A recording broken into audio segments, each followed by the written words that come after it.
Political groups are motivating students. Not all are eligible to vote in this county. Keely Baltina is live at the Muck. She says it's not too late to register for next month's election. Teresa, lots of people aren't eligible to vote in Clay County because they're registered in their hometowns. But students on campus are working to change that because sometimes that means students don't bother to vote in the fall because they're not registered here. Joining me now is Student Government Association Senator Matt Blake. Why don't you tell us a little bit about what you're doing tomorrow to get students to the polls if they want to be there? Well, tomorrow from 11 to 2, the College Republicans and Democrats, in conjunction with Student Services, will be having a shuttle here at the Muck to transport students to early voting at the Clay County Courthouse. If you're not registered to vote, you can still register that day, tomorrow or today, and you can be taken down to the courthouse and early vote. Okay, that sounds great. And that was from 11 to 2 tomorrow, and they just have to show up here. What do they have to bring with them?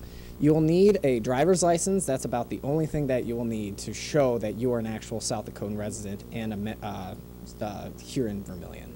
Okay, that sounds good. If they can't vote tomorrow, what do the student groups on campus encourage people to do to get registered this election season? Well, registration ends October 18th, so if you're not registered or not registered in this county, make sure that you register before that date.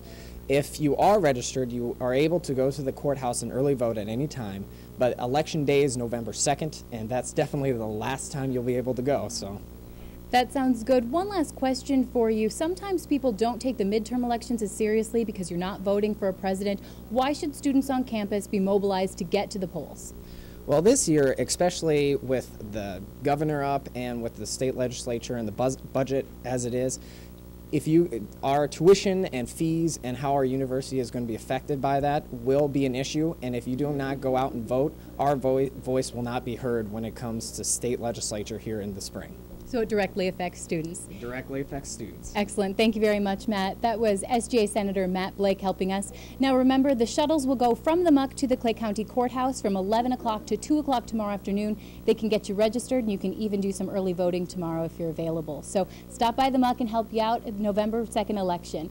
Live from the Muck, I'm Keely Baltina. Thanks, Keely. Ever wonder what political analysts are actually saying? Our blogger will help you decipher the jargon coming up next. Stay with us.